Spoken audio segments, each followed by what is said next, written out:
Ronaldo Nazário, a name that echoes through football history. A player so good they called him O Fenomeno, the phenomenon.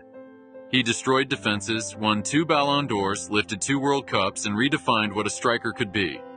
But off the pitch, his life was anything but simple.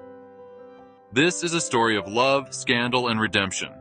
A story that rocked the football world and nearly destroyed his personal life. Back in the mid-2000s, Ronaldo was already a legend. He had played for Barcelona, Inter Milan, Real Madrid, and AC Milan. And despite struggling with injuries, he was still one of the most recognizable and admired footballers in the world. During this time, he met Maria Beatriz Antony, a stunning Brazilian model. She wasn't just beautiful, she was elegant, supportive, and had a calming presence in Ronaldo's chaotic life. The two quickly fell in love. For Ronaldo, who had a history of high-profile relationships, this felt different. It wasn't just another fling, he was ready to settle down. By 2008, they were engaged, and their love seemed unshakable. Maria Beatriz was pregnant with their first child, and Ronaldo was preparing for life as a husband and father.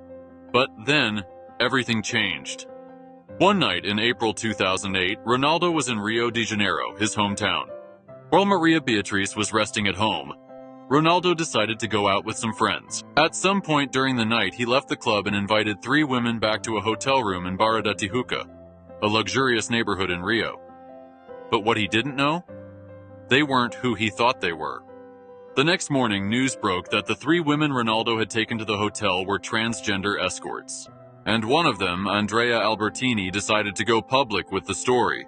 She claimed that Ronaldo refused to pay them and threatened to expose him.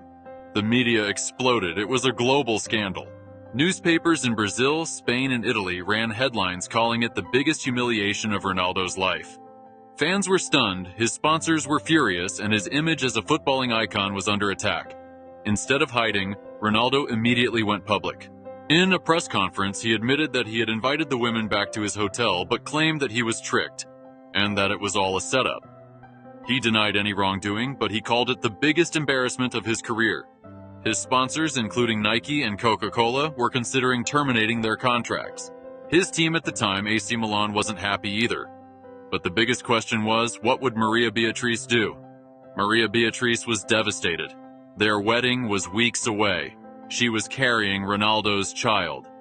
The entire world was watching her, waiting to see if she would walk away from him forever, and yet she stayed.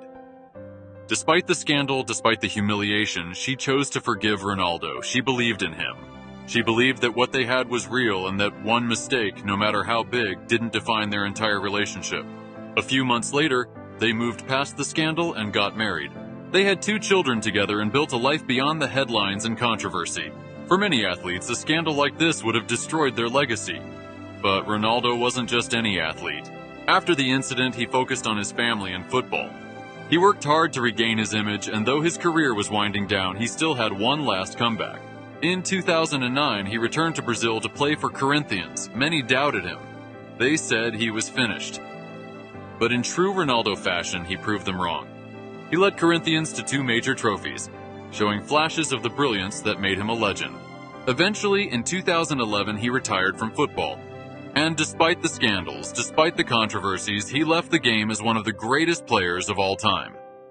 As for Maria Beatriz, they eventually separated in 2012, but she remained one of the most important people in Ronaldo's life.